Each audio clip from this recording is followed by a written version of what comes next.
For most of my work over the past 40 years, I've used 16-ounce copper, which is about 25 gauge.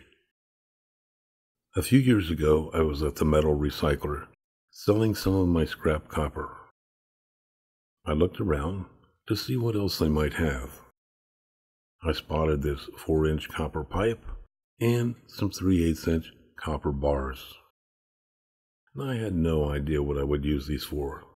But the great thing about buying copper scrap is you can always sell it back to the recycler.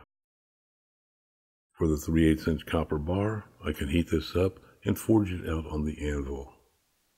For the copper pipe, cut off sections using the chop saw. And these are a few examples of what I've used these for. But what if you want some heavier copper, but you don't have easy access like I had? Now this may help if you need small pieces for a repair or if you're a jeweler. These are some short sections of 1/2 inch and 3/4 inch copper tubing. Put the tubing in a vise, cut from end to end with a hacksaw. At this point, the tubing is too stiff to open. Here I'm annealing the tubing using an oxygen acetylene torch. Now this is a swirl head propane torch.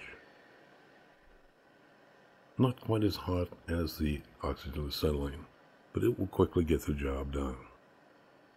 Or, if you have a small furnace like I showed in a recent video, you can put a bunch of these in and heat them up until they're red hot. Once the copper is cooled, it is soft and can easily be opened. Here I'm flattening the copper between two pieces of wood.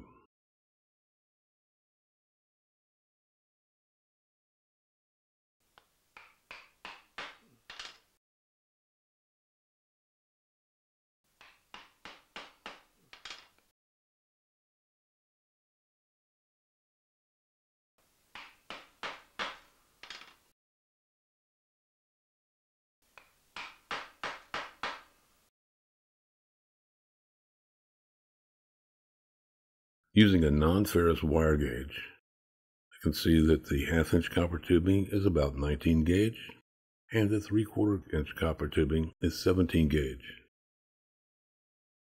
A 1/2 inch tubing will flatten out to be just over 1.5 inches. The 3/4 inch tubing, when it's flattened out, will be about 2 1/3 inches wide. Now these are some of the shapes that I did using this material. And I did these very quickly. With a jeweler saw and some patience, you can cut out some unique, intricate designs in this heavier copper.